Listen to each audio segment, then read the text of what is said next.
qu'est-ce qu'un bon lycée, Benjamin Moignard?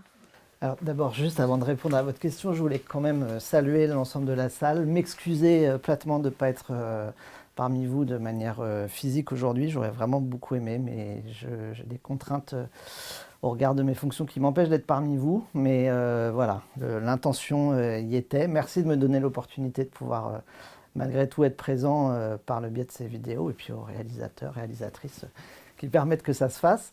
Pour répondre à votre question, qu'est-ce qu'un bon lycée? Je crois que d'abord, il y a un enjeu, c'est de dire qu'est-ce qu'un bon lycée quand?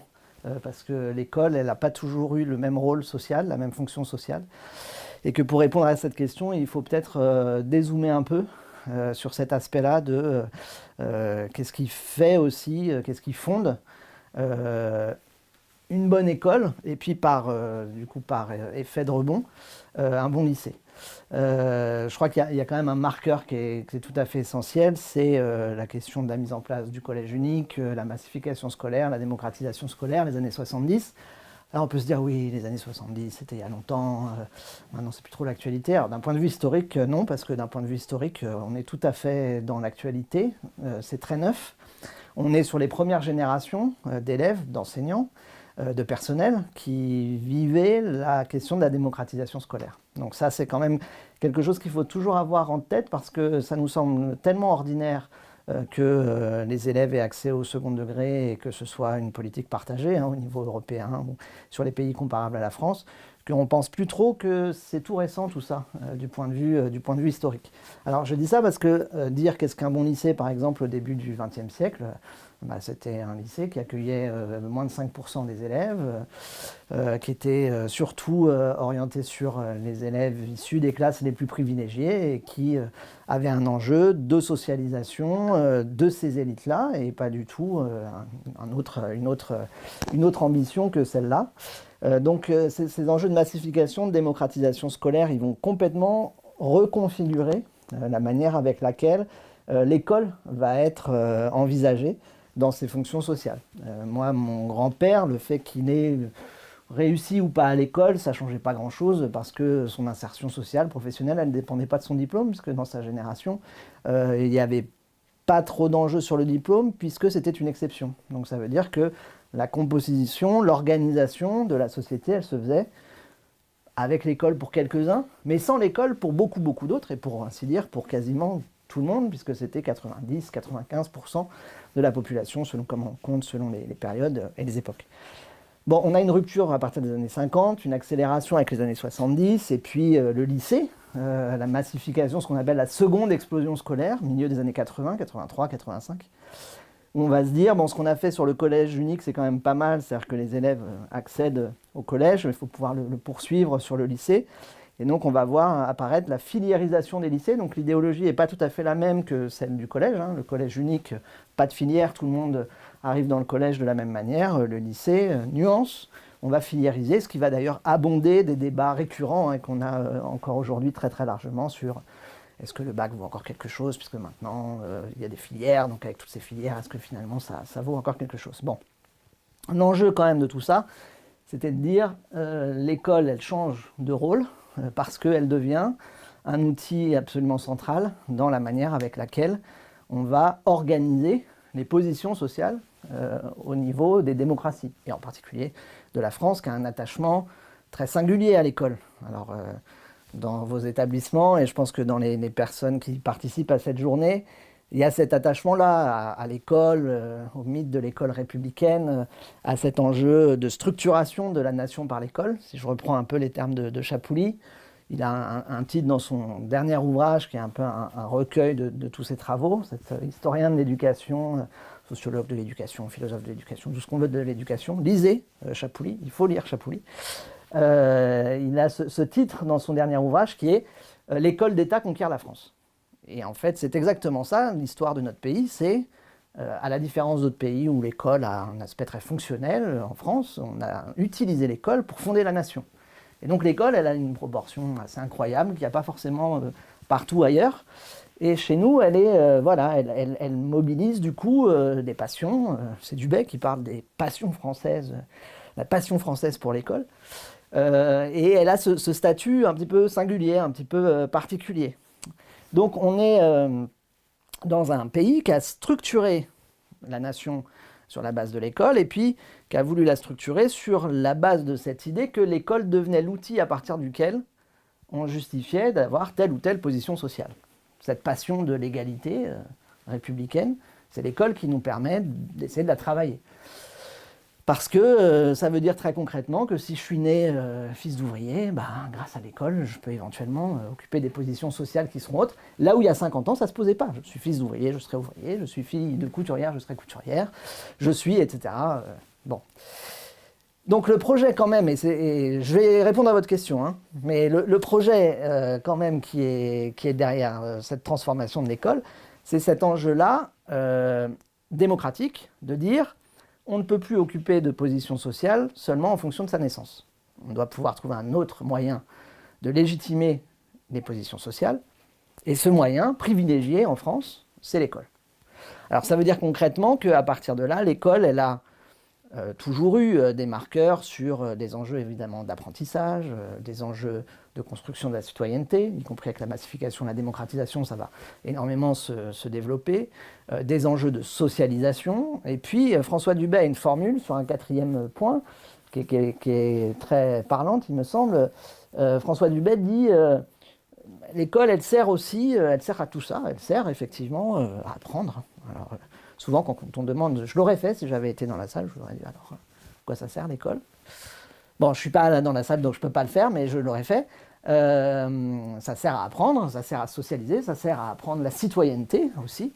Et puis, Dubet dit, avec cette pointe de cynisme propre aux sociologues, il dit, et l'école, ça sert aussi à légitimer les inégalités de position sociale. Ça sert à légitimer les inégalités de position sociale. Alors là, souvent, mais qu'est-ce que ça veut dire, que ce truc-là, qu'est-ce qu'il y a derrière ça? Et l'idée, c'est bien celle-là, c'est de dire, on n'est pas dans une société horizontale. On n'est pas tous égaux, au sens des positions qu'on occupe dans la société. Pas au sens citoyen du terme, mais bien au sens de, il y en a qui ont plus de capital économique, il y en a qui ont des moyens supplémentaires, d'autres moins, mais d'autres ressources. Voilà. Donc, on n'est pas dans une société horizontale. On est dans une société où il y a des inégalités. En revanche, le projet de l'école républicaine, c'est de dire, dans cette société-là, le fait que je sois ici, là ou là, elle n'est pas liée à ma naissance. Elle est liée à quoi? Je vous le demande. À l'école. À l'école, mais encore. À ma position sociale. Oui, mais quel est le terme qui va fonder tout ça? Au mérite. Au mérite. Voilà, merci. Le mérite démocratique de l'école, le mythe méritocratique. Et donc l'enjeu de cette question méritocratique, c'est ça, c'est de dire, on n'est pas dans une société égalitaire au sens strict du terme. On est certes dans une société inégalitaire parce qu'on est dans une société démocratique et libérale. Et le projet démocratique et libéral, mais il faut laisser, ça il ne faudra pas couper, parce que comme ça, on verra que c'est actif. Voilà. Et donc, la question... cette question-là, du coup, elle se pose. Je vais faire pareil parce que je sens que moi aussi, je vais sonner dans pas longtemps. Voilà, c'est bon. Cette question-là, donc de l'école démocratique, elle se pose en France comme dans d'autres pays.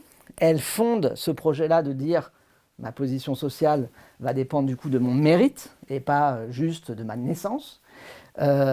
Et quand on crée le collège unique, alors avant, il y a aussi une histoire des éducations nouvelles, je ne vais pas rentrer dans le détail trop, mais c'est aussi un long processus, hein. Ce n'est pas juste une mesure, comme ça on fait le collège unique, tiens, ça règle tout. Mais quand on reprend quand même, ce que les travaux des historiens sont précieux là-dessus, quand on reprend l'idée de l'époque, on a un peu oublié ça, mais quand on met en place le collège unique, on dit, ça y est, on a résolu les problèmes d'inégalité à l'école.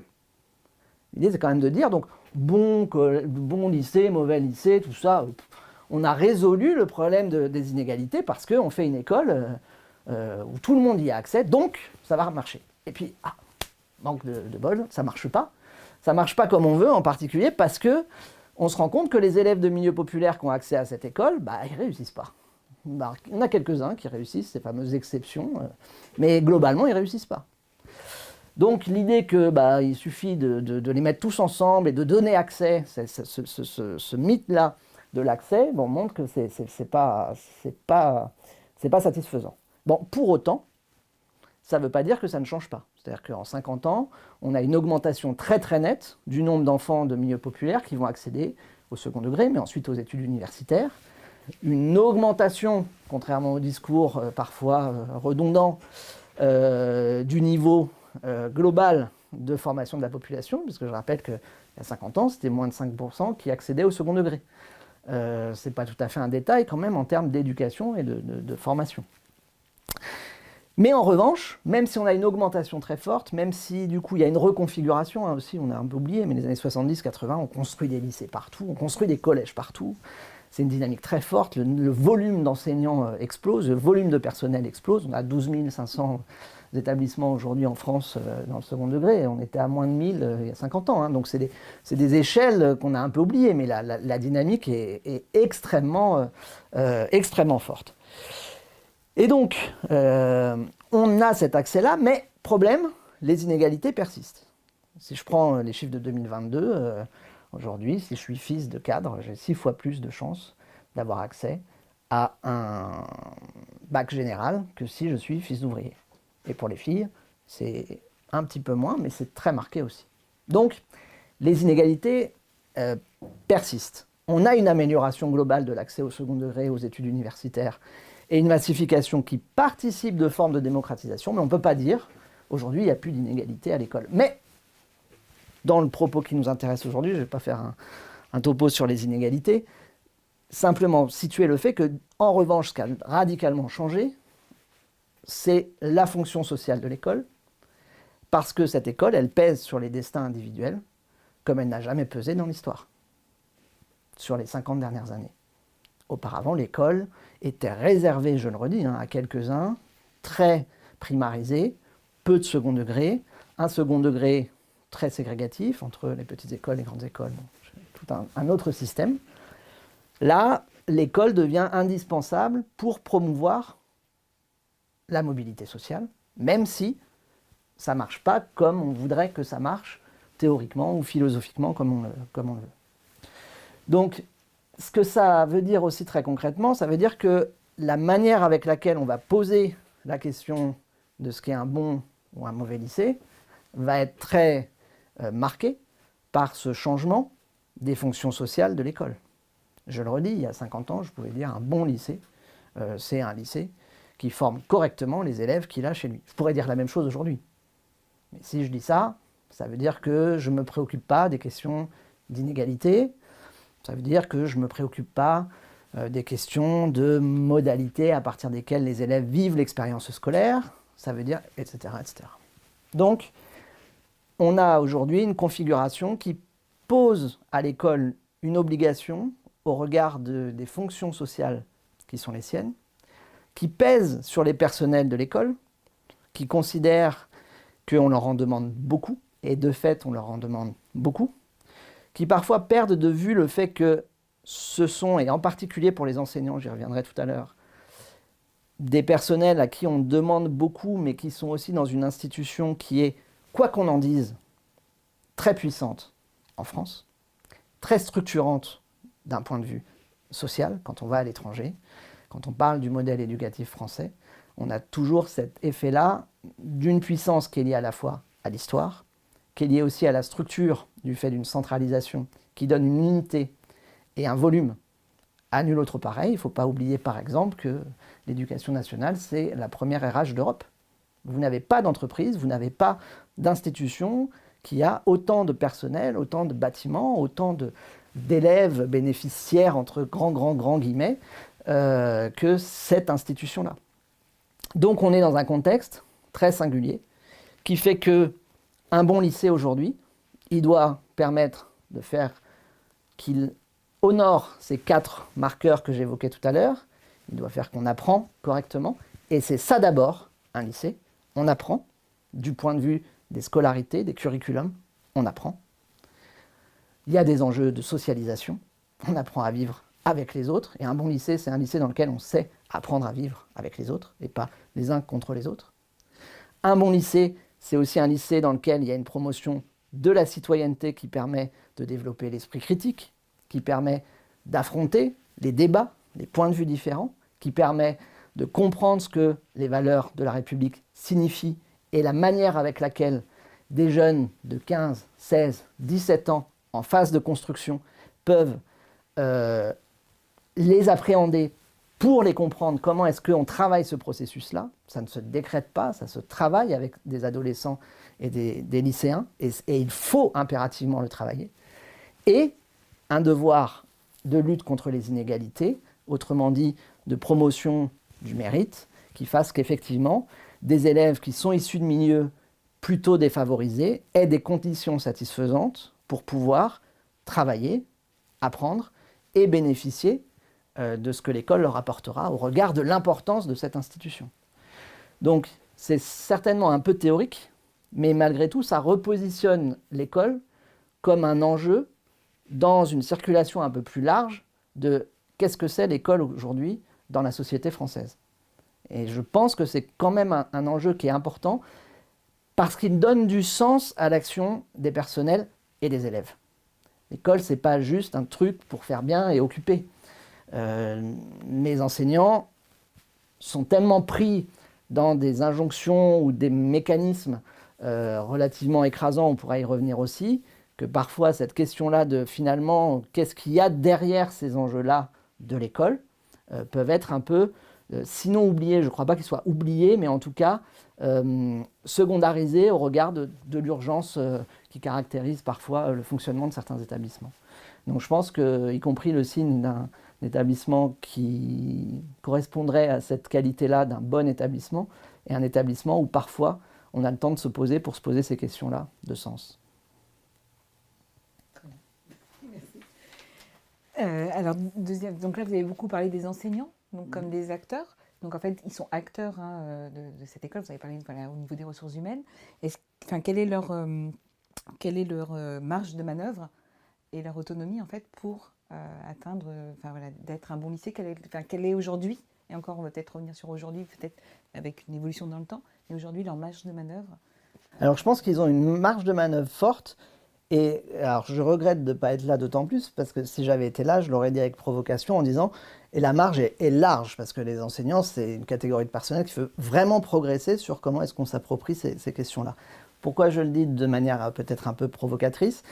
Parce qu'on a quand même sur ces questions-là une difficulté peut-être plus forte que dans d'autres pays européens au regard de notre histoire, sur cette question de la division sociale et morale du travail dans l'école. Ça veut dire quoi? Ça veut dire sur qu'est-ce qui fait que des enseignants, mais les autres personnels aussi, vont considérer qu'ils ont la main pour agir sur un certain nombre d'événements. Là aussi, je ne vais pas revenir sur l'historique de la construction de la professionnalité enseignante, mais quand même, juste un point de repère. On est un pays qui avons une tradition héritée des jésuites, alors on l'a un peu oublié, qui donne à la discipline, au sens non pas disciplinaire, autoritaire du terme, mais à la discipline comme matière. Je sais que les didacticiens n'aiment pas que je dise ça, mais je le dis, voilà, pour être un peu lisible. Une prime très forte dans la manière avec laquelle est valorisée la légitimation du métier d'enseignant en particulier. Alors il y a d'autres influences, hein. Je vais un peu vite en disant les jésuites, faudrait rentrer un peu plus dans le détail, mais globalement quand même il y a une influence qui est celle-ci, et y compris Luc Ferry s'est beaucoup inspiré de ce qui se faisait dans l'école catholique. Oui, la Ligue de l'enseignement, je maintiens, je dis ça, c'est bien c'est bien Jules Ferry dont je parle, qu'on a un peu oublié, voilà. Alors il a évidemment transformé plein d'autres choses, mais l'inspiration sur des modalités organisationnelles, conceptuelles de l'école, les pédagogies jésuites sont quand même pas hyper éloignées. Bon, bref. Cette question disciplinaire, elle est intéressante. Pourquoi? Alors, pas pour le débat complètement imbécile entre il y aurait les pédagogues d'un côté et puis les disciplinaires de l'autre. Les vrais disciplinaires ou les vrais pédagogues, qui est vraiment une question de posture. Alors, ça peut être amusant, hein, les postures, pourquoi pas, mais là, c'est pas mon sujet. Il y a ces postures-là, elles existent en France de manière forte. Ok, il y a des pédagogues, il y a des antipédagogues, ok. D'un point de vue un peu plus objectif, ce qu'on voit, c'est que l'organisation du système est ancrée sur des divisions sociales et morales du travail qui n'existent pas ailleurs. Je vais vous donner 2 exemples. C'est quand même vraiment dommage que je ne sois pas en direct, hein, parce que sinon j'aurais pu provoquer, et là je provoque juste une caméra, c'est pas pareil. Le premier exemple, c'est l'agrégation. Alors, je suis sûr qu'il va y avoir des agrégés dans la salle. Donc les agrégés, c'est pour vous, dédicace. Et je vous aime bien, hein, pourtant, globalement, je trouve que c'est intéressant, parfois, les agrégés. Mais, factuellement, allez expliquer à des collègues étrangers, faites-le, hein, j'invite tous les profs à le faire, allez expliquer à vos collègues à l'étranger qu'en France, dans le second degré, il y a 2 statuts pour être enseignant, en faisant vite, hein, certifié agrégé, que les agrégés passent un concours dans lequel il n'est pas question à aucun moment d'enjeu pédagogique. Ils vont être profs, on est d'accord, mais il n'est pas question d'enjeu pédagogique. Vous présentez ça à un Canadien, il tombe de sa chaise. Il y en aura peut-être, je ne sais pas dans votre journée, mais ils vous le confirmeront. À chaque fois que je vais là-bas et que j'en parle, ils me disent « mais qu'est-ce que ça veut dire? Il n'y a pas de pédagogie ?» Et non, il n'y a pas de pédagogie. Premier élément. Deuxième élément, on passe un concours. Alors souvent plutôt jeune quand même, hein, 23-25 ans, moyenne d'âge sur le premier concours. Et une fois que vous avez obtenu ce concours, et alors ça nos collègues étrangers non plus ne comprennent pas, pendant toute votre vie professionnelle, elle est là la caméra, celle-là, vous allez travailler moins d'heures, avec des élèves plus faciles, et en plus, vous allez être mieux payé que les autres. Donc j'ai envie de dire, effectivement, c'est quand même extrêmement rentable. Au-delà de la blague et de la provocation potache, l'enjeu, c'est juste ce que ça dit du système et de la modalité à partir de laquelle s'organise le système. Je passe sur le fait que, dans l'organisation scolaire ensuite, le statut d'inspecteur général, d'agrégé, mais parce que je pensais qu'il y a beaucoup d'agrégés, justement, qui accèdent à des fonctions reconnues, parce qu'ils sont agrégés. On ne peut pas être sur certains corps d'inspection si on n'est pas agrégé, on ne peut pas... voilà. Donc, ça veut dire que structurellement, ça participe de l'organisation, mais fonctionnellement, ça veut dire quand même qu'on distingue 2 catégories d'enseignants sur la base d'un concours dans lequel il n'y a pas de pédagogie, qui dit l'enjeu c'est le disciplinaire, et vous serez mieux payé avec des élèves plus faciles, donc ça veut dire aussi que ce qui est prestigieux et ce qui est reconnu, c'est de travailler avec les plus faciles, pas avec les plus en difficulté. C'est l'antithèse de ce que font d'autres pays européens. Je le précise, par exemple l'Angleterre, par exemple certains Länder d'Allemagne, pas tous les Länder, mais bon, je ne rentre pas dans le détail. Mais donc ça veut dire qu'on a une division sociale et morale du travail qui est très incarnée. Je peux donner un autre exemple pour une autre catégorie de personnel, les CPE. Les CPE, ça n'existe qu'en France.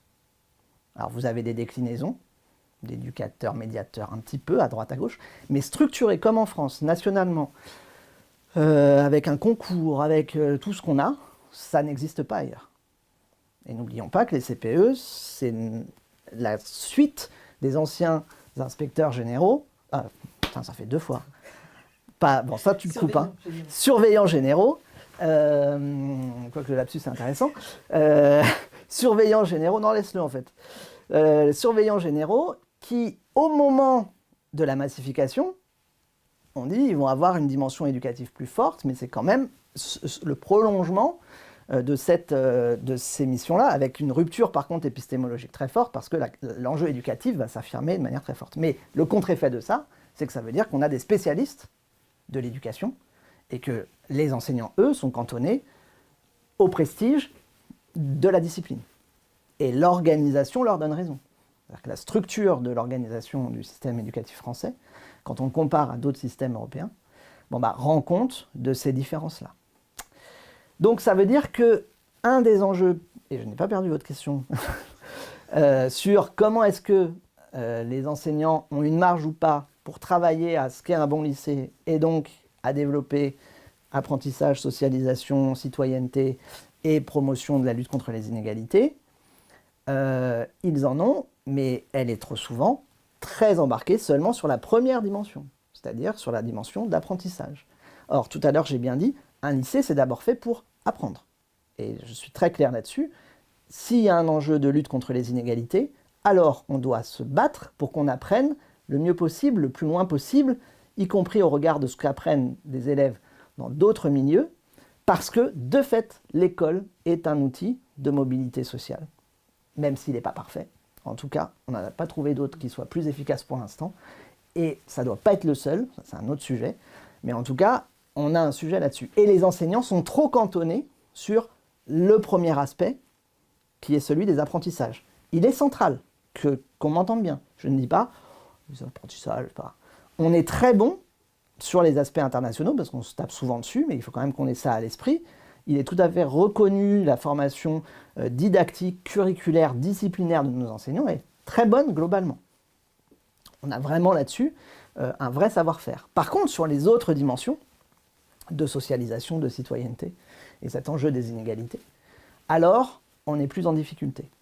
Et on est plus en difficulté, y compris parce que les enseignants sont plus difficiles à mobiliser que dans d'autres pays sur ces aspects de transversalité, parce que la division sociale et morale du travail fait que, pour beaucoup d'entre eux, et c'est pas parce qu'ils sont insupportables, c'est pas parce qu'ils sont sur la défensive, c'est pas parce qu'ils détestent tout le monde, c'est parce qu'ils sont le produit de cette histoire-là, de cette socialisation-là, qui va rendre légitimes certaines actions et peut valoriser d'autres actions. Sauf que ça marche dans une école qui accueille 5% d'élèves, ça ne marche plus dans une école qui veut scolariser tout le monde. Ça marche très bien quand vous en avez quelques-uns, parce qu'ils sont socialisés ailleurs. Les enjeux de citoyenneté se posent différemment parce que l'école n'a pas la même place. Les enjeux d'inégalité ne sont pas posés. Donc on n'a pas à y répondre. Et donc on peut faire de la formation élitiste seulement centrée sur les contenus disciplinaires ou curriculaires. Quand on dit que l'enjeu de l'école, c'est de devenir démocratique, quand on dit qu'un bon lycée, ça doit être un lycée qui donne du sens, qui va permettre de travailler sur les différents vecteurs que j'ai évoqués, alors la question de la division sociale et morale du travail ne peut plus être l'alpha et l'oméga de l'organisation. Et c'est bien pour ça que dans les établissements expérimentaux, comme de par hasard, ce sur quoi les personnels appuient en premier, c'est quoi ? C'est cette question des transversalités, c'est cette question des décloisonnements, c'est cette question des modalités à partir desquelles les collectifs vont se structurer. On ne peut plus être au XXIe siècle dans un modèle d'école qui dit il y a un enseignant tout seul dans sa classe qui sait et qui va dire aux élèves qui vont l'écouter religieusement. Ça n'a jamais existé. Hein. Le mythe, Troisième République, les hussards noirs, tout ça. Les hussards noirs, tout à fait. Mais attention, on n'était pas tout à fait sur les mêmes référentiels sur tout un tas d'éléments. Là aussi, pensez pour Jules Ferry. Et il y a beaucoup de choses qu'il a défendues et structurées par rapport à ça. Donc, dans une école qui vise à être démocratique, alors cette question-là de la segmentation n'est pas satisfaisante parce qu'il y a trop d'enseignants, ils sont trop importants dans l'école pour qu'ils ne s'occupent pas de 3 éléments sur 4 que j'ai évoqués tout à l'heure. On peut dire que ce n'est pas le rôle des enseignants, on peut dire que l'école est coupée du monde et que c'est comme ça qu'elle va réussir à faire ce qu'elle a à faire. En tant que chercheur, je ne le crois pas. Je pense qu'au contraire, les enseignants sont au cœur et qu'un des enjeux, c'est de voir comment on fait évoluer les professionnalités de manière à ce qu'ils puissent mieux investir ces autres focales-là. Mais je redis bien, on a un vrai sujet sur la formation des enseignants, on a un vrai sujet sur l'accompagnement des équipes et sur la construction des collectifs pour que ça fasse sens. Et dans les établissements qui, à mon sens, sont des bons lycées et qui fonctionnent en cela, par exemple, qu'ils ont des taux de réussite supérieurs à ce qu'on pourrait attendre au regard de la composition sociale de leurs élèves, il y a systématiquement des mobilisations collectives. Vous n'avez pas de contre-exemple. Ça n'existe pas. Donc ça veut dire que cette socialisation-là, par les équipes, par les collectifs, elle est absolument indispensable, même si elle n'est pas évidente au regard de notre culture scolaire. Ça ne veut pas dire qu'elle n'existe pas. Vous en êtes un exemple, il y en a d'autres, des expérimentations, et souvent sur des situations pédagogiques difficiles, on va sur ces lignes-là. Mais on va sur ces lignes-là parce que ça marche, pas parce que c'est idéologique, pas parce que ça fait joli. Et une des difficultés, c'est ça. C'est de ne pas interpréter cet enjeu-là des collectifs comme un enjeu qui serait réservé à des pédagogues, pour reprendre le terme, parce que ce serait lié à je ne sais pas quoi. Non. En plus, j'ai rien contre les pédagogues, mais c'est pas ça le sujet. Le sujet, c'est juste que d'un point de vue fonctionnel, Ça marche. Et dans une école démocratique, on ne peut pas travailler tout seul. Parce que c'est trop dur. Parce que c'est trop dur. Donc si on n'est pas avec d'autres, en collectif, et qu'il y a du sens qui se construit par ça, bah, c'est extrêmement compliqué. Et là, on comprend mieux le discours de la crise de l'école, de l'incapacité de l'école à faire, de la difficulté du métier, de l'épreuve, etc., etc. Il n'y a qu'à Faucon, c'est ça notre système. Notre système, c'est un système qui distingue les enseignants, qui promeut les apprentissages aux dépens d'autres formes, voilà. Mais la nuance, c'est qu'on est au début de l'histoire. Et c'est sur ça que je voudrais insister quand même. C'est que d'un point de vue historique, on est au début de l'histoire. Les gens qui seront dans la salle là sont les premiers à vivre professionnellement de bout en bout la question de la démocratisation scolaire. Les enseignants d'il y a 20 ans, c'était les tout premiers et eux-mêmes n'avaient pas été dans un système démocratique en tant qu'élèves. Là, on est sur les premiers qui arrivent, qui ont connu le collège unique, ont connu le lycée à filière, donc d'un point de vue historique, c'est tout neuf. Et donc on passe d'un système qui a été calé pour des raisons politiques et idéologiques légitimes de promotion de l'égalité, sur le mythe de l'exigence de copier l'exigence et la modalité d'organisation qu'on avait pour les 5% les plus favorisés, dire tout le monde doit avoir droit à cette école-là,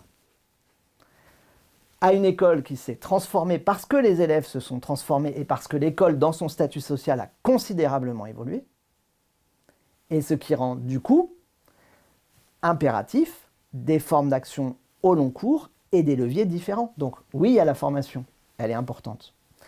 Oui, il y a la question de comment on pilote un établissement.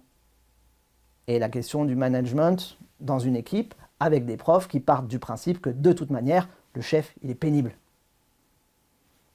Et que le CPE, il comprend rien. Donc, et c'est pas parce qu'ils sont insupportables, même si certains le sont, mais c'est pas pour ça.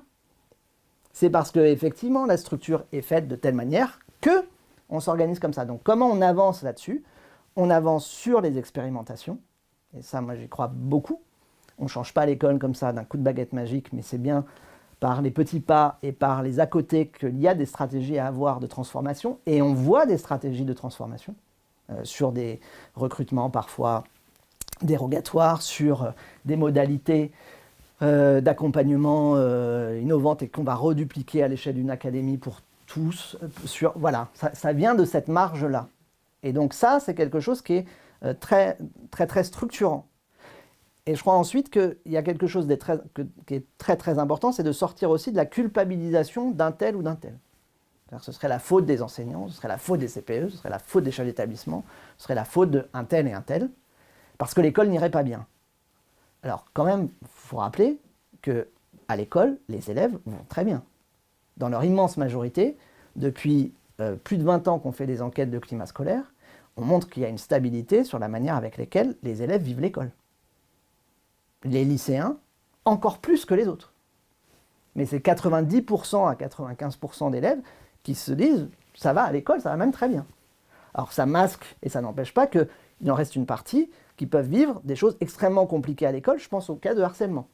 Ce n'est pas le sujet du jour, mais le cas du harcèlement, c'est 8 à 12% des élèves. Selon les comptabilités, l'ADEPE a sorti des chiffres récemment, c'est 1 à 3 par classe. Ça veut dire que ça concerne des enfants. Et que pour ces enfants-là, c'est dramatique.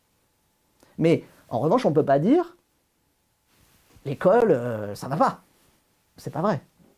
Alors on a des soucis, mais on ne peut pas dire ça. On ne peut pas dire les élèves n'apprennent plus à l'école.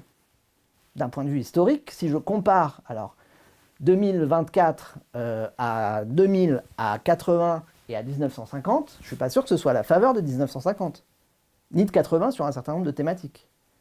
Donc, on est là-dessus sur quelque chose aussi qui est important, de ne pas tomber dans les clichés déclinistes de l'école, et qui, à mon sens, vont nous pousser plutôt à dire qu'est-ce qui est un mauvais lycée, et tout ce qu'il y a comme mauvais lycée. Et quand on écoute certaines chaînes d'information, on peut dire qu'il y a un paquet de mauvais lycées. Sauf que ce qu'on oublie, le petit détail, c'est que on compare dans l'imaginaire ce fameux lycée. Alors, est-ce qu'il a jamais existé? Moi, d'après ce que je connais des historiens, je ne suis pas historien, mais de ce que j'ai lu d'eux, je n'ai pas l'impression que ce soit Lelièvre, Chapouli ou d'autres aient beaucoup parlé de ça. C'est un lycée où les élèves, tout allait bien, les profs, tout allait bien, tout le monde était parfait. Non, pas du tout. faut lire la revue Histoire de l'éducation, elle nous raconte plein de choses qui sont d'une actualité redoutable. En revanche, ce qui a radicalement changé, c'est que l'école accueille tout le monde.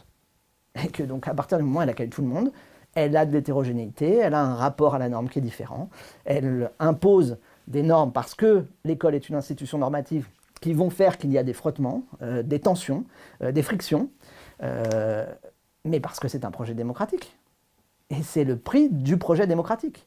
Mais dire rien ne va dans l'école, tout part à volo, d'un point de vue analytique, c'est pas satisfaisant. Alors c'est vachement plus facile de le dire derrière une caméra sur un siège que de le dire face à une classe de 35 quand on arrive dans une zone qu'on ne connaît pas, avec une maîtrise relative des questions pédagogiques et qu'on ne sait pas bien comment on va s'en sortir. Donc je dis ça avec, et là je suis sérieux, avec beaucoup d'humilité. C'est-à-dire qu'il ne s'agit pas de dire bon, il suffirait de... Non.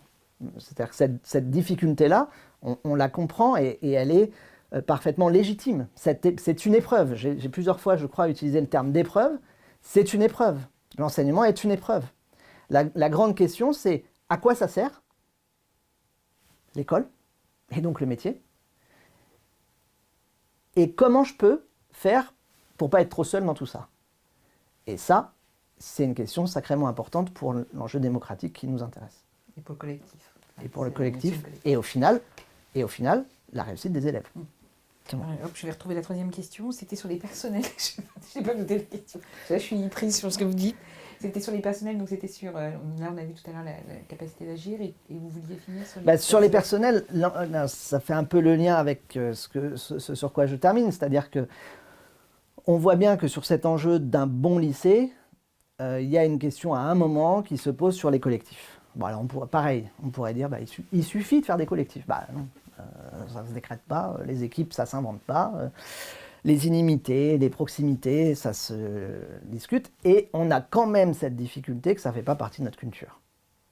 Voilà, culture scolaire, pour les raisons que j'ai dites tout à l'heure, division sociale, morale du travail, organisation, légitimation, ça ne va pas de soi. Donc ça veut dire que si ça ne va pas de soi, faut le travailler. Il faut le travailler plus que dans d'autres pays. Donc, sur cette question, on a un sujet parce que ça va moins bien qu'avant. Ça veut dire quoi? Ça veut dire que concrètement, cette distorsion entre la finalité de l'école, son sens, le bénéfice que peuvent en éprouver les personnels, la manière avec laquelle ils vivent au quotidien, l'épreuve de l'enseignement ou de la proximité avec les élèves pour certains, elle va moins bien aujourd'hui qu'il y a 10 ans. On a sorti en 2023, en 2022, avec de Barbieux, une enquête là-dessus qui duplique une enquête qu'on avait fait 10 ans avant, en 2012 et en 2013. Une sur le second degré en 2022, une sur le premier degré en 2023. Et cette enquête, elle montre qu'il y a un effondrement de, non pas la manière avec laquelle se vit l'école en général, parce que quand on interroge les profs aujourd'hui sur comment ça va avec les élèves, pour l'immense majorité d'entre eux, ça va très bien. Il y a des problèmes avec des élèves. Il y a des questions sur l'inclusion. Il y a des questions sur la citoyenneté. Il y a des questions, mais il y a des questions, on va dire, isolées. Ça ne veut pas dire qu'il ne faut pas les envisager. Je n'ai pas le temps de le faire là. Ça serait un autre échange. Mais ça veut dire qu'il y a le sujet n'est pas en tout cas que les élèves sont ingérables, qu'on n'y arrive pas, qu'on ne veut plus y aller à cause d'eux. Ça, c'est pas vrai. Même avec les familles, ça va bien et ça va mieux aujourd'hui qu'il y a 10 ans. Et en particulier dans les milieux populaires. Là où ça va moins bien, c'est dans les classes les plus favorisées. Parce que les familles sont de plus en plus pénibles dans leur exigence au regard de l'école, du point de vue des personnels. En revanche, là où ça va moins bien, c'est entre les personnels. C'est sur les modalités à partir desquelles on gère ou pas les conflits au sein d'une équipe.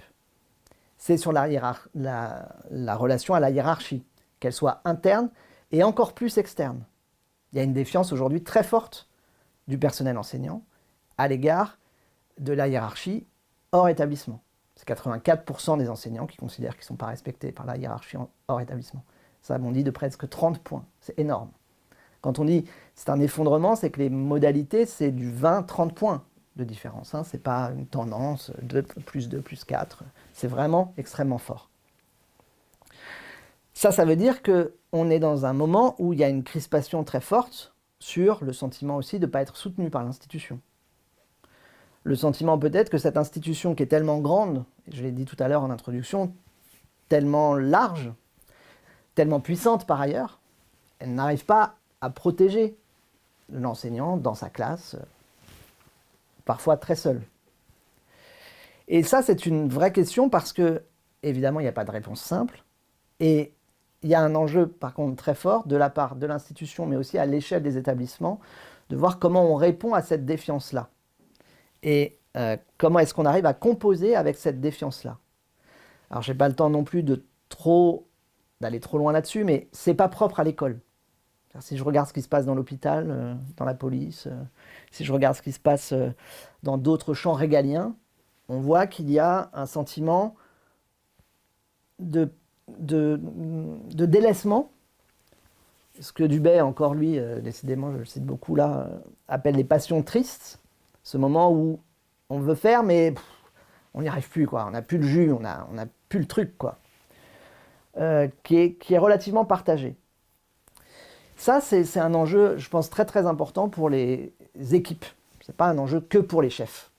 Et ça, c'est quelque chose d'important. C'est-à-dire que le problème, c'est que la structure pourrait nous laisser à croire, quand je dis la structure, c'est d'un point de vue historique, que c'est un enjeu de management, et les chefs vont s'en occuper, et il suffirait que... Non, quand on a des chiffres comme ça veut dire qu'il y a quelque chose sur le métier qui se recompose, et que ces modalités du collectif, elles doivent mieux s'organiser.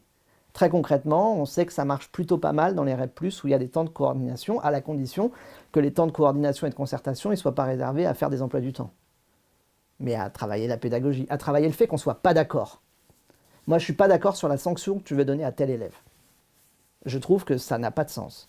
Inversement, je trouve que tu es démago, et que là, quand tu demandes ça, c'est pas normal de demander ça, parce qu'en fait, c'est la permission après à tout. Et qu'est-ce qu'il va avoir comme cran, comme arrêt, comme cadre, ce gamin-là? Ça, où on en discute? Quand est-ce qu'on en discute? C'est des points absolument essentiels dans une équipe. On peut ne pas être d'accord, sans être un gros con fasciste d'un côté et un romantico-nounours de l'autre. Mais on n'est pas dans une structure qui aménage les espaces qui permettent cette expression-là au-delà de certains dispositifs dérogatoires. Mais ça change. Parce qu'on voit quand même dans un certain nombre de réformes, et si on regarde sur les 20 dernières années, cette question-là de la continuité, du collectif, de la stabilité, elle est posée. Elle n'est pas simple à résoudre. Elle est très très très compliquée à résoudre. Il y a plein d'autres, il y a la question de la fonction publique, la question... Donc, encore une fois, c'est pas dire il suffit, il n'y a qu'à Faucon. Mais bien de dire ce sujet-là est un sujet. Parce que si on n'a pas ça, si on n'a pas cette cohésion entre les équipes, au sein des équipes, si on n'a pas relativement de stabilité au sein des équipes, si on n'a pas de reconnaissance des uns par les autres, alors tout ce qu'on a évoqué tout à l'heure, on n'y arrive pas. On peut faire plein de dispositifs autant qu'on veut, magnifiques, on peut les importer des États-Unis, du Canada, parce que ça fait joli, on peut les recombiner, on peut les réorganiser, mais si on n'a pas cette fondation-là sur les modalités du travail collectif, le sens partagé, au moins les dénominateurs communs. Il ne s'agit pas de dire on est d'accord sur tout, tout le temps. Et l'applicatif, là aussi, sur les grands points. Alors, l'effet établissement, ce qui fait qu'on arrive à travailler de manière un petit peu plus que ce qu'on devrait théoriquement réussir à faire, il est très difficile à atteindre, pour ne pas dire il est inatteignable. Une des difficultés, c'est que, et entendez-moi bien, quand je dis ça, c'est pas pour dire il ne faut pas faire ça, c'est de centrer beaucoup de choses sur la question des élèves. Et c'est très bien hein, de travailler sur les élèves. Si je prends une question d'actualité, le harcèlement, qu'on a évoqué tout à l'heure, c'est très bien de travailler sur des protocoles de prévention, de prise en charge, éventuellement les RPS, éventuellement, enfin voilà, il y a plein de choses, pourquoi pas, très bien, aucun souci. Et il y a des choses qui fonctionnent plutôt bien. Mais si on fait ça dans un établissement où les profs passent eux-mêmes leur temps à se taper dessus, où le chef peut rien dire sans que la moitié de la salle ne lève les yeux au ciel, pour X raisons, que les CPE ont le sentiment qu'ils font tout ce que les autres ne veulent pas faire, que, etc. Enfin, vous voyez le tableau. Et le dispositif peut être magnifique, avoir été testé 4 fois par méthode alpha, oméga, etc., ce sera très compliqué. Parce que ce qui pèse le plus, c'est les contextes d'exercice. Et dans ces contextes d'exercice, cette question-là du collectif, elle est fondamentale. Et elle est fondamentale pas parce que ça fait joli, pas parce que idéologiquement c'est bien de dire que le collectif ça marche, mais parce que les fonctions sociales de l'école ont changé, que le rôle de l'école a changé, et que la société change elle aussi. Et du coup, ça veut dire qu'elle doit avoir une école qui est à la hauteur de ses ambitions. Ça s'appelle une école démocratique.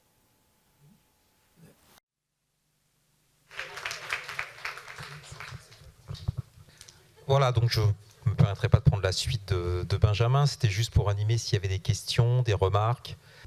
Moi, j'aimerais avoir une idée de la proportion d'enseignants qui ont envie d'aller vers des dispositifs comme ça, avec plus de travail collectif, plus de concertation.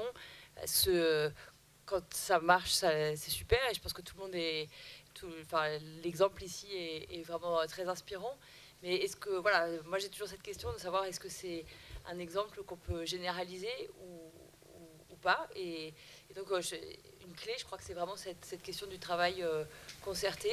Voilà, et à quel point il y a de la résistance à l'intérieur du système à mettre ça en place. Ce qu'on peut voir, c'est que la difficulté, elle est souvent sur la compréhension de ces projets de l'extérieur, parce qu'ils demandent effectivement un vrai déplacement de conception du métier et de la conception de ce qui va être le travail qui va être mis en œuvre. Donc souvent le retour c'est super, mais je ne sais pas faire. D'accord, ça c'est une chose.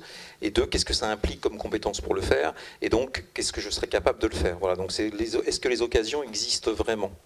La question qui pourrait être posée autrement, ce serait aussi ceux qui s'y sont confrontés, est-ce qu'ils y rentrent, est-ce qu'ils adhèrent ou est-ce qu'ils s'en éloignent? On pourrait aussi le prendre dans l'autre sens. Alors ces établissements expérimentaux, ils sont peu nombreux en France, ils font peu de choses. Voilà. Quand on a vu le développement des micro-lycées, qui sont de 72, 75 en France, maintenant je pars sous contrôle d'Abdoul Lafespi, ils sont à peu près 80 reconnus en France, c'est à peu près ça. On est sur ces chiffres-là. Il n'y a pas une malle localement pour trouver des équipes qui acceptaient de s'engager sur des projets de lutte contre le décrochage avec des actions éducatives particulières. Localement, ça n'a pas été une difficulté. Voilà, avec des modalités particulières. Pas forcément mieux payées. Effectivement, certains étaient sur des temps partagés en restant en partie dans l'établissement d'origine et en partie sur la structure. Voilà, on a vu ça.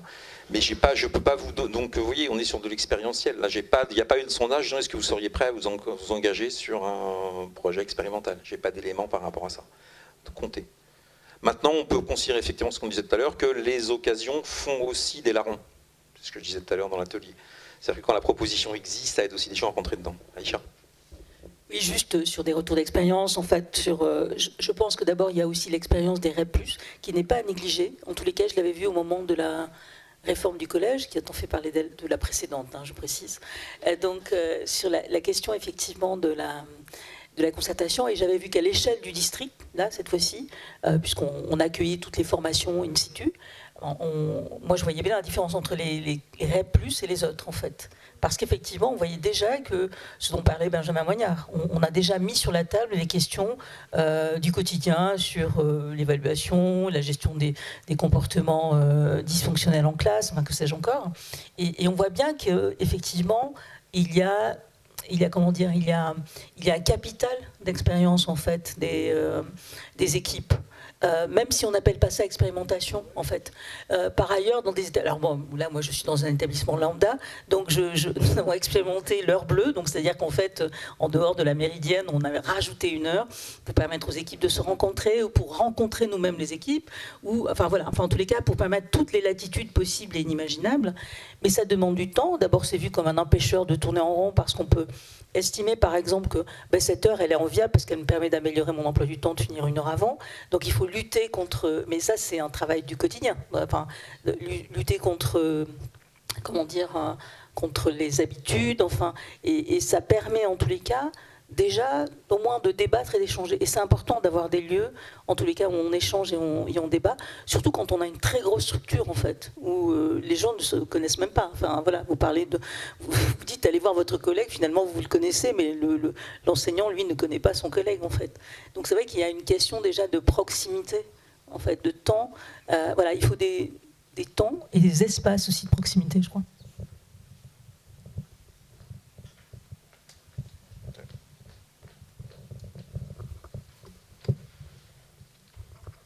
Je ne sais pas si on peut choisir, mais moi je suis arrivée il y a 3 ans dans un établissement expérimental et donc par hasard, après avoir travaillé dans des établissements lambda, si on peut dire les choses comme ça, j'ai eu la chance d'être maître auxiliaire, donc de passer d'un collège à un lycée, 2 lycées dans la même année. Enfin, voilà. Et en fait, je crois que ce qui fait qu'on va choisir d'y rester, c'est qu'on y trouve sa place. Et ça fonctionne effectivement dans la mesure où on va être accueilli par une équipe qui déjà fonctionne. Alors ça peut être compliqué de s'insérer dans quelque chose qui fonctionne, parce qu'il faut prendre la mesure éventuellement des implicites. Bon, j'ai la chance d'être dans un établissement où beaucoup de choses étaient écrites, donc c'est plus facile. Et puis je crois qu'à un moment donné, il y a aussi l'idée ce que disait Benjamin Moignard, d'avoir la main sur ce qu'on fait, c'est-à-dire de se dire, je vais essayer quelque chose, ça va peut-être marcher, ça va peut-être pas marcher, mais au moins c'est moi qui essaye et c'est pas quelque chose qu'on m'impose. Et c'est vrai qu'on retrouve cette idée d'autonomie qui était évoquée ce matin, d'autonomie des équipes, c'est-à-dire voilà, on est confronté à une situation, à un truc qui ne nous satisfait pas, ou un public d'élèves qui à un moment donné nous pose des problèmes. Comment on peut s'emparer de ça et comment on peut essayer de mettre en place des choses? On teste 1 année, 2 années, ça nous va pas, on change. Voilà, c'est aussi ça qui fait qu'on va pouvoir trouver quelque part son bonheur là-dedans, entre guillemets. Et pour moi, là, c'est pas du coup pas une question de rémunération ou du temps qu'on y passe. Si ça a un sens, je pense qu'on peut y passer plus de temps et éventuellement pas avoir une paye supérieure à pas être un agrégé, par exemple. Chez nous, les agrégés ils font le même temps que les autres. Et voilà, et ils le savent quand ils arrivent. Et c'est vécu comme c'est du temps supplémentaire qu'on peut donner à l'équipe. Et je crois qu'il y a une autre dimension, et ça n'a pas été évoqué ce matin, c'est aussi la taille des structures. Collège-lycée, nous on a 350 élèves, 35 collègues. Bon voilà, c'est plus facile de connaître ses collègues, de savoir avec qui on travaille. Et il y a une dernière chose, je pense aussi, c'est... J'y pensais tout à l'heure dans un des ateliers, c'est l'humilité aussi de se dire je vais travailler sous le regard des autres et voilà, j'accepte ça et du coup ma porte de classe est ouverte et ça c'est peut-être difficile aussi parce que notre formation d'enseignant elle nous fait être tout seul. Là je vais faire rentrer du monde dans ma classe et donc j'accepte le regard des autres. Je crois que ça aussi ça joue.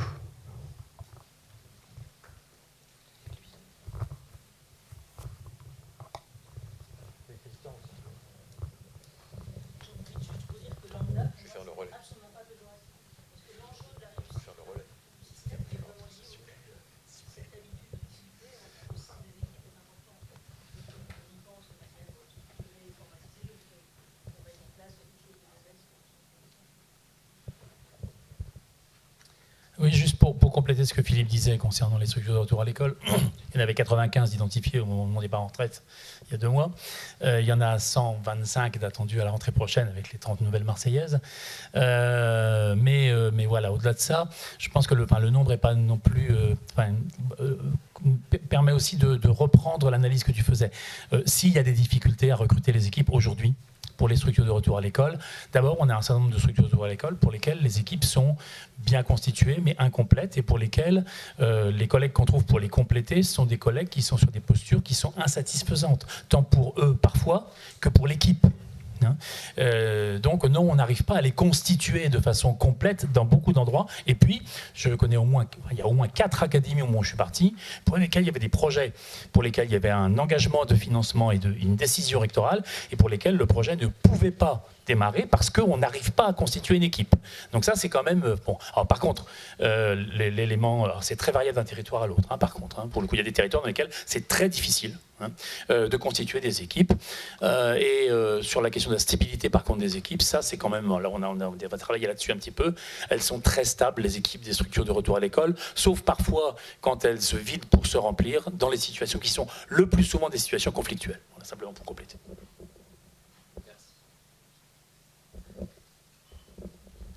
Est-ce qu'il y avait d'autres questions, d'autres remarques, d'autres choses, d'autres interrogations? Oui.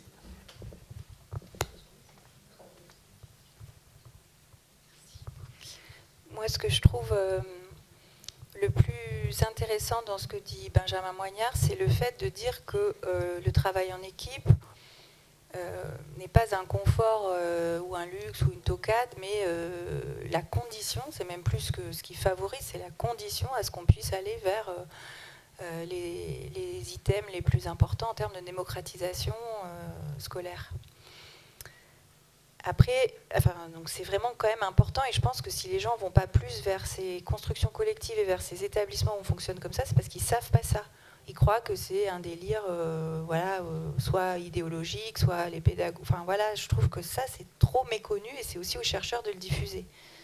Parce que quand on parle de construire un collectif, on a l'impression que voilà. Et la deuxième chose, c'est qu'il ne dit pas comment ça se construit. Et ça, c'est bien. Enfin, on est bien placé pour certains d'entre nous pour savoir qu'il n'y a pas vraiment de.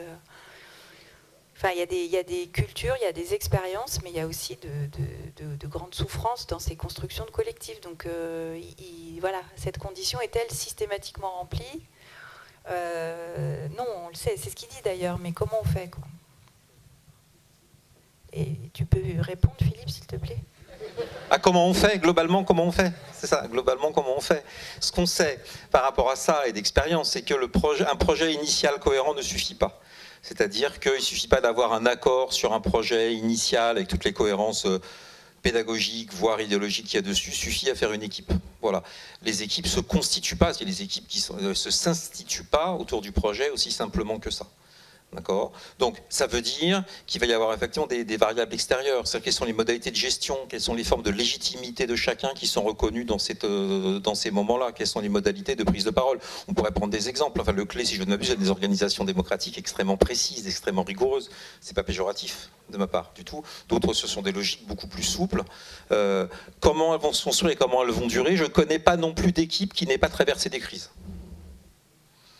Donc l'équipe, effectivement, est une nécessité et c'est en même temps parfois une vraie souffrance. Et il y a aussi des moments où les équipes passent plus de temps à résoudre leurs problèmes qu'à régérer le projet. Ce qui pose aussi des vraies histoires, des vrais problèmes. Là, je pourrais passer la parole à Sandrine, qui s'y connaît beaucoup plus que moi sur ces dimensions-là, puisqu'elle fait sa thèse sur ce genre d'objet.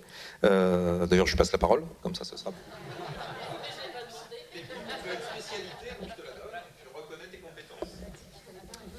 Merci, c'est gentil, mais je n'avais pas demandé la parole, mais c'est pas grave, je la prends si tu me la donnes. Non, pour le moment, mon travail, oui, effectivement, montre. J'espère que ça sera des pistes de réponse pour toi. Je sais pas, Nathalie, voilà, c'est toi qui posais la question. Que c'est un travail. Alors moi, je suis plus sur le faire équipe, d'un point de vue du travail du collectif sur le faire équipe, en mettant justement l'accent sur le mot faire, et que c'est un travail en soi que de travailler ce collectif. Mais j'ai une optique un peu différente de celle de Benjamin, puisque je suis dans une orientation psychanalytique et que je travaille sur les inconscients qui travaillent, l'inconscient qui travaille les équipes et les processus interindividuels, intersubjectifs. Et donc voilà mon hypothèse, j'espère que vous lirez mon travail et que ça vous apportera quelque chose pour travailler vos collectifs, mais c'est que les équipes aient conscience de ce qui se joue au niveau de leur inconscient et de des enjeux inconscients et subjectifs, et que ça puisse se mettre au travail. Voilà. Et l'idée, c'est, je pense, une des clés, pour résumer, ça serait de dire, je pense qu'on peut tout faire en équipe, même s'engueuler, boire des verres, rigoler, claquer des portes, voilà. Mais je pense qu'il faut avoir conscience, savoir pourquoi on le fait. Voilà, je pense que chaque moment de ces vies de collectifs, de ces vies de groupe, ont besoin d'exister et qui jouent un peu un rôle, une fonction, et qu'on ait besoin de savoir pourquoi à ce moment-là on a besoin de convivialité, pourquoi à ce moment-là on a besoin de s'engueuler, pourquoi à ce moment-là on a besoin d'exprimer des désaccords ou d'être silencieux, voilà. Et l'idée, c'est qu'on sache pourquoi on le fait, comme ça on n'a pas de frustration. Parce que moi, ce que j'ai vécu en équipe et qui m'a fait choisir ce sujet de thèse, c'est qu'à la fois c'est un magnifique objet où voilà, ça peut être très créatif, hein, un travail collectif très créatif, et en même temps ça peut être aussi des moments de grande souffrance aussi. Enfin, c'est ce que relevait peut-être Nathalie aussi en disant que c'était pas forcément un travail évident. Et je pense que ces souffrances, elles viennent de la frustration, de la méconnaissance ou de la méconnaissance des processus qui se jouent. Et un peu, c'est aussi un peu comme avec les élèves, puis je vais arrêter là, un peu comme avec les élèves où parfois ils nous attaquent sur quelque chose quand on est enseignant, mais en fait c'est pas ça qu'ils disent. Ils disent leur souffrance et ils la montrent sous une forme d'attaque qui est une forme de défense en fait pour eux, mais c'est un peu le même genre en fait. Voilà. Je m'arrêterai là, merci. Je profite du micro qui passe. Une remarque, question par rapport au mot formation et la construction du collectif qui peut passer par les équipes enseignantes et tous les autres personnels de l'établissement. Comment faire pour que nos chefs d'établissement soient... Alors, je comprends bien la nécessité de l'autonomie des équipes, mais on a aussi besoin parfois d'un capitaine sur le bateau. Et je suis actuellement dans un collège REP+, où on manque de cap. Et quand on a des heures bleues, mais qu'elles ne sont pas productives, qu'elles ne sont pas efficaces, qu'elles ne sont pas organisées, comment faire? On a beau avoir des équipes qui sont pleines d'idées, si elles ne sont pas organisées. Donc comment faire pour que les futurs enseignants et les futurs chefs d'établissement et les futurs CPE, etc., soient amenés plus à travailler ensemble et mieux travailler ensemble?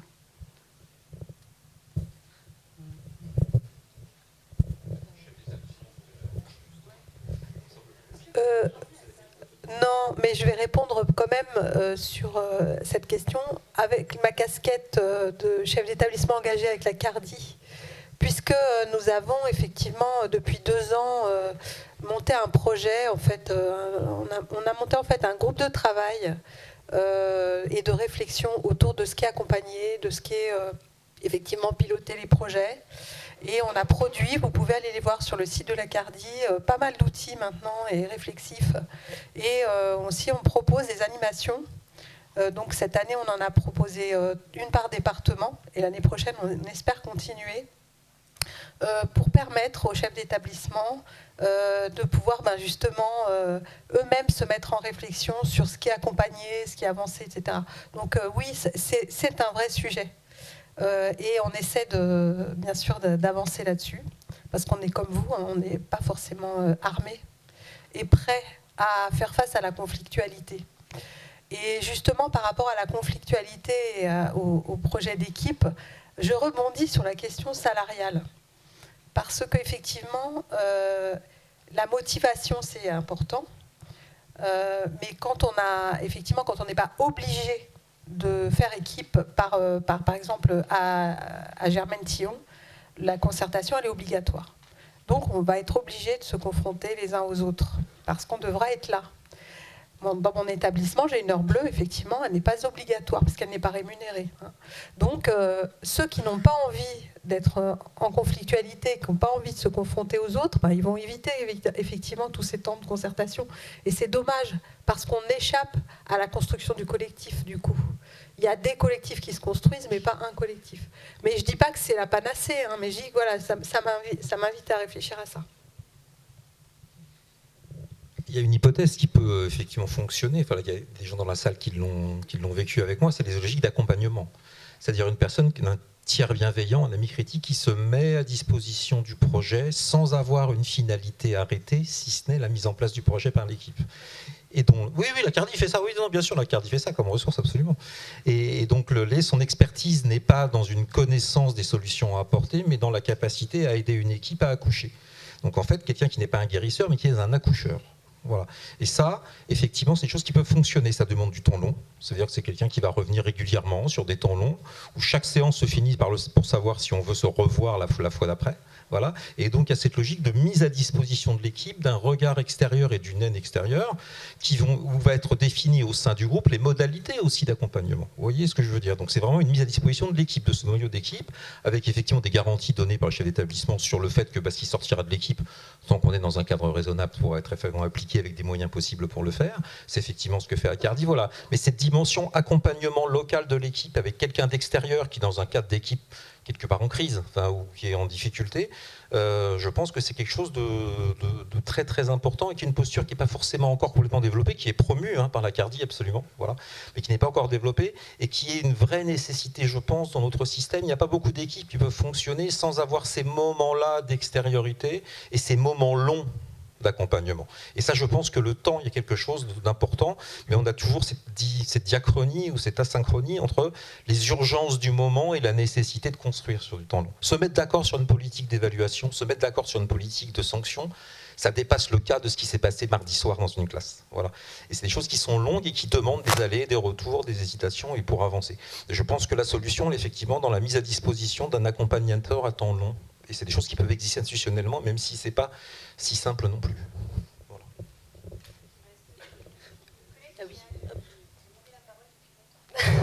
Oui, excusez-moi, du coup, je reviens un petit peu en arrière pour un petit pas de côté. Moi, je ne suis pas enseignante, je suis ravie d'être avec vous aujourd'hui. Moi, je travaille dans une association qui est partenaire du lycée Germaine-Tillon depuis 10 ans, donc c'est vraiment super d'être avec vous aujourd'hui. Et mon pas de côté, c'est pour revenir sur cette idée d'équipe et de transversalité. Ce qui est exemplaire aussi à Germaine-Tillon, c'est cette ouverture de l'établissement et de l'équipe à des partenaires extérieurs, parce que c'était très intéressant cette présentation, mais en fait c'est très lourd pour des enseignants et des équipes éducatives d'assumer cette fonction sociale et démocratique. Enfin, c'est pas possible en fait, que ça doit être porté par des acteurs divers avec d'autres approches, et ce qui fonctionne bien, en tout cas de mon point de vue ici, c'est cette ouverture et ces partenariats avec les associations, avec d'autres métiers, avec d'autres approches. Et c'est ce que je voulais profiter pour saluer ici et qu'on aimerait nous encourager sur l'ensemble des établissements scolaires. Non, enfin, en toute humilité, c'est les enseignants qui font la majorité du boulot. Mais en fait, un bon lycée pour moi aussi, c'est un lycée qui est ouvert sur son territoire et sur les différents métiers et acteurs qui peuvent concourir à cette école démocratique.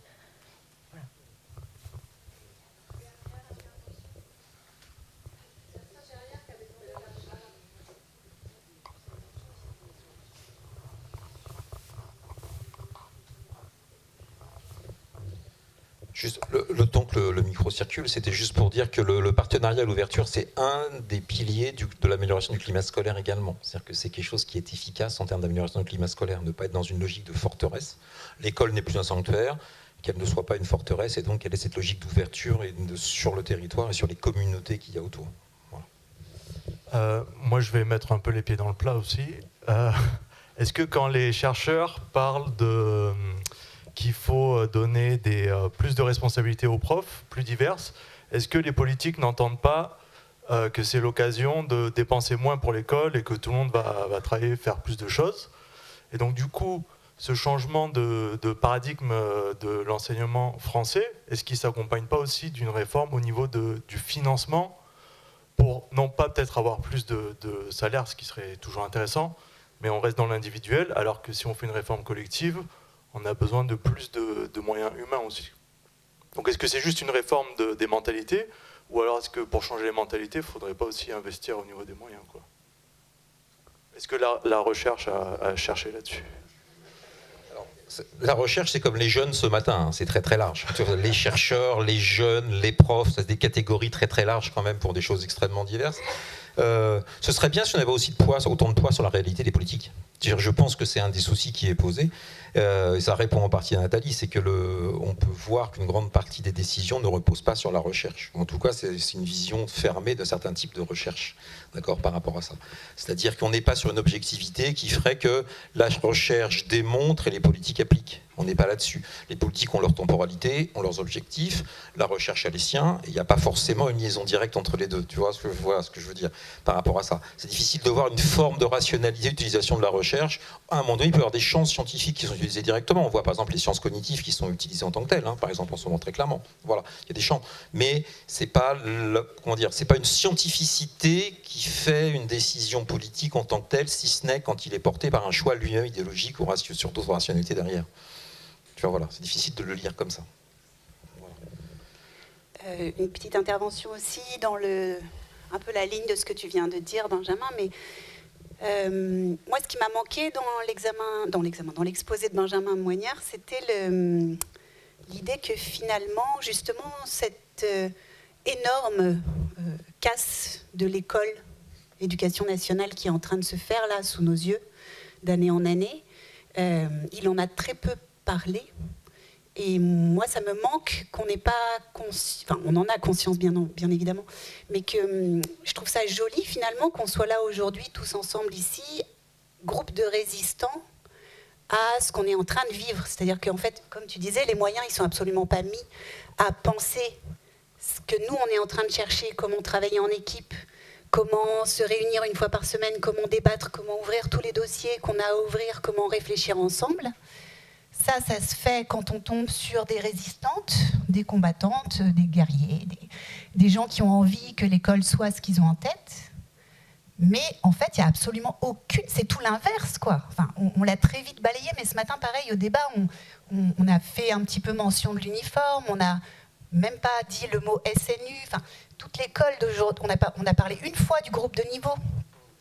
Tout ce qui est en train de se présenter sous nos yeux et tout ce qui va animer le travail des chefs d'établissement, ce sera d'organiser ces conneries-là. Enfin, pardon pour le gros mot, mais du coup, c'est exactement l'inverse de ce pourquoi on est réunis ensemble aujourd'hui.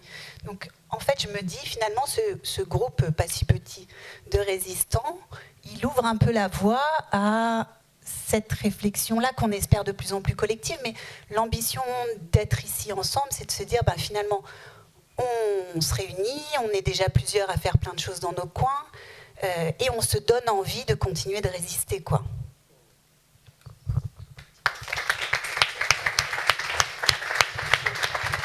Juste pour rebondir là-dessus et pour conclure, on a longtemps dit, on en parlait tout à l'heure avec Christian, que les établissements expérimentaux, finalement, allaient chercher l'esprit des textes généraux et arrivaient à les appliquer. Donc finalement, on pouvait s'appuyer sur un esprit général.